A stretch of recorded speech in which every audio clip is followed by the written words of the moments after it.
Welcome to the GNM Live Studio Sessions. I'm Sid Jacobs. I've been teaching at MI for about 30 years, and currently I'm at SAM, the Swarnabhoomi Academy of Music in India, and I'll be heading up the jazz guitar series at gnmguitars.com. Today I'm going to talk about some of the fundamentals that I think every guitar player should know, every improviser should know. When we improvise on a chord progression, which is normally what we do when we are improvising in jazz, or fusion, we use chord tones. Now, basically, what we talk about when we're talking about chord tones is the triad. That's major and minor. So, without getting too technical, we have the root, which is the name of the chord, the third, which gives us the quality, major and minor, and the fifth, which we all know is the sound of the power chord. So, using the default key of C, because we tend to, when we talk about music theory, when we're talking in theoretical terms, C is a neutral key. There's no sharps or flats there. So the C major triad is C, E, and G. And the different versions of this, and we call them inversions because we change the position of the chord tones. So the root goes to the top, so we go up an octave, we remove the C, and we put the C here on top, and E, G, C, that's called the first inversion. And once again, we do the same thing, we remove the low note, we put it on top, and G, C, E becomes the second inversion. Now when we take this low note G and put it on top, we're back to the root position. So we have the root position, the second inversion, the first inversion, and the root. And then on root, first, second. From this, as we go through a chord progression, let's say we have C, we embellish each of these chord tones, for example, with the half step from below. So I'm playing over the C, or a progression in the key of C.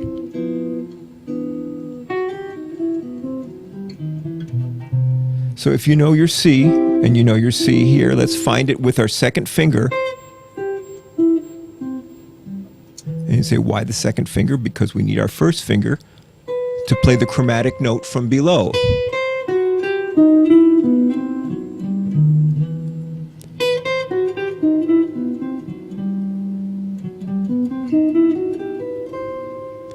So that's one embellishment. The other one is the scale step from above.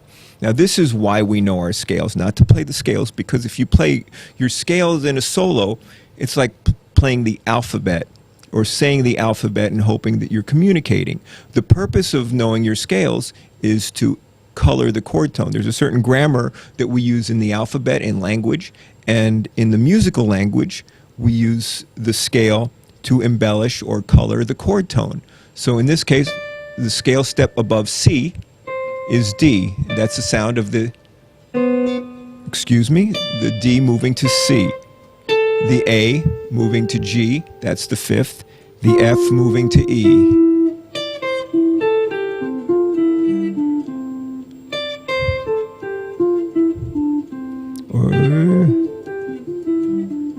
Now that's a line that employs that. Let me go through it slowly with you. Now what I'm going to do with my right hand, picking down the G, one stroke down, and then up on C. Then from E to A, then up on the G. The A is the scale step above the G, and then the F is the scale step above the E.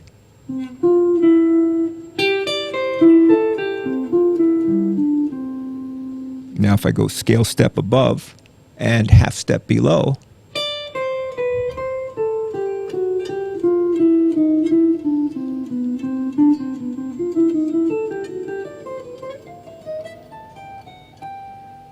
now we have a more elaborate jazz line that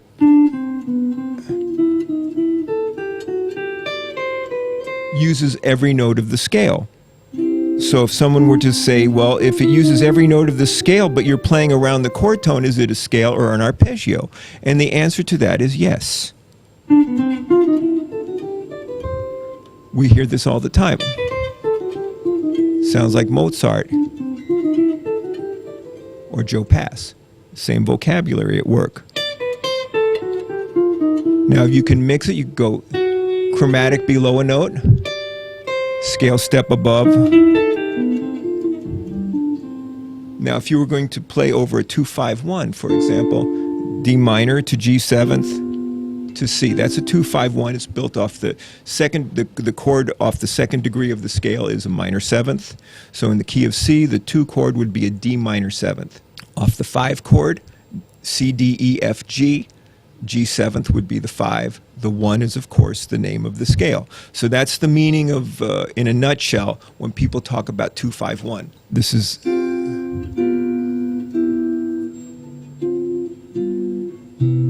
And in that progression, the D minor, here's a D minor chord, and then there's the G seventh, but for another lesson, we sometimes use A flat minor.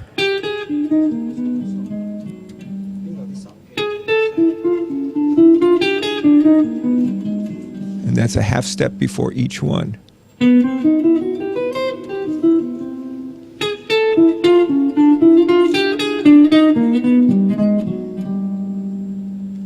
Now we've used a half step below each of the chord tones.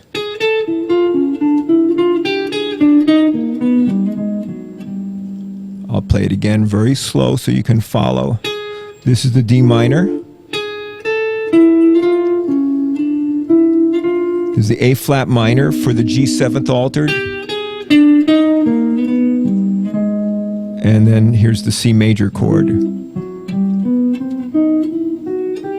Now in tempo, 3 and 4.